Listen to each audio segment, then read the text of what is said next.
I do have a question to get back to the Chiefs game real quick before we get to the bye week. We've obviously got one play of the game that will out trump all the others. It is the strip pitchback defensive touchdown for Brian Cook that will outweigh any other game play of the game. But do you guys have any other plays of the game or any players that stood out to you in week 9 as we head into the bye week? Justin Reed, he's really coming to his own even more in the second year. He is a true captain out there. He is taking over the leadership role and he is doing a wonderful job out there. A guy that I didn't think may provide everything that he has lived up to. Everybody was really high on him when he came over, and I was worried because of his final 2 years in Houston. And it turns out like whoever their defensive coordinator was in those final 2 years was just awful because Justin Reed is a man amongst boys out there, being able to read defenses and fly to the ball. He has really changed my mind and also looks not he's not quite at that level, but he is looking in the realm of a prime honey badger. I think he's a solid replacement for him. If he were to ever actually achieve that level of play, I don't think he's there, but he's damn good. He's a good replacement. But there's plenty of names to shout out on the defense. The line played well, the linebackers played well, the safeties played well, but I want to single out two guys that Sean shouted out as his players to watch from the preview show. L'Jarius Sneed and Trent McDuffie.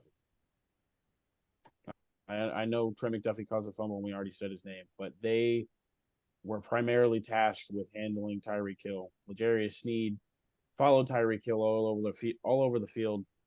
And when L'Jarius Sneed had his head looked at, McDuffie took that over and also helped out throughout the game. They both played solid, and I believe they were one of the biggest parts of why the defense played so well on Sunday.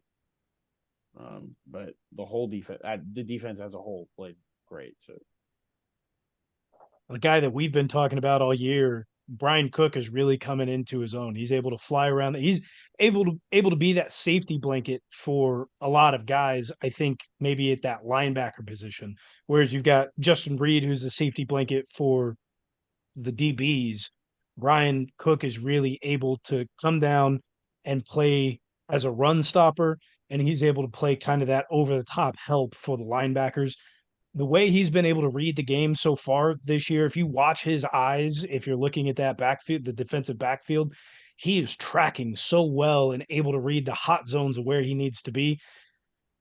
There, it is no surprise that that guy was there to make the play on the strip fumble by Tyreek Hill, and then in the final play of the game, on the actual play of the game to get that sack. Obviously, Tershawn Wharton was able to do his job there, but Brian Cook was able to get in and make sure that nothing else was going to happen and get that wrapped up. That guy's been flying around the field. I'm excited to see how far he can grow and if we'll end up keeping him around as a Chief.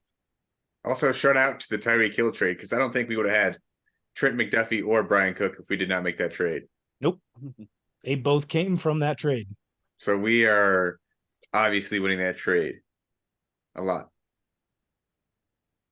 I yeah, wanted I to mean talk.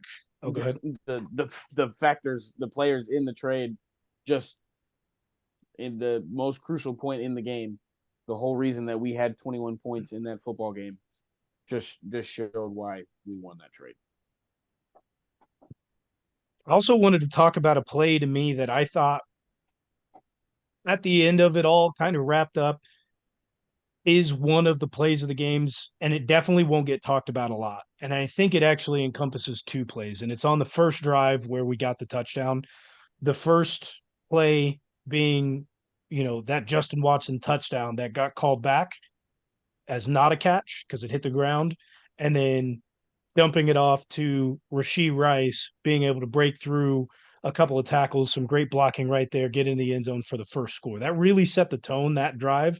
and the mentality that the team showed to be able to go into their weakest portion of the field and come out with points as they typically don't do in the red zone was just a thing of beauty and shows that Andy Reid and Patrick can still get things done. But what we've been lacking in mentality, especially when we get into the red zone, the guys seem like they just give up because there's no space. To be able to go and do that, I feel like that shows there is a little bit of hope as we go into the second half of the season in the way that these guys can shape some plays moving forward and will themselves into the end zone. Even if they didn't the rest of the day, I think that specific drive and two sets of plays can help shape us move forward in being more aggressive when we get into the red zone. Listen, I trust what Patrick Mahomes is saying after every game in the sense that these guys are going to get it figured out. Because to the truth be told, it's wide open. If like Rashee Rice is doing great and all that, but if a couple other guys start to get just even a little bit of separation, like outside of Travis Kelsey, they are just manning up guys, and we've had this problem for such a long time.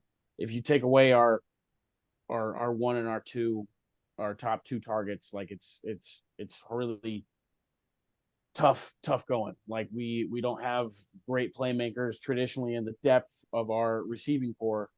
But I feel like Rashee Rice is what's emerging now. But like I said, it's wide open after Travis Kelsey because he's getting two guys literally mirrored his every motion on Sunday. He's taking two people on their defense and like taking them out of the game. If somebody else starts to get a little bit of separation, like our offense, and I feel like it's going to click at the right time. Our offense is the touchdowns are just going to come flooding because it's literally wide open. Get Kadarius Toney more snaps. As long as he's healthy, because if he gets hurt again, we're screwed. Are we? He's only getting like under 10 snaps a game right now. We're already screwed with him not out there. Well, we did just win.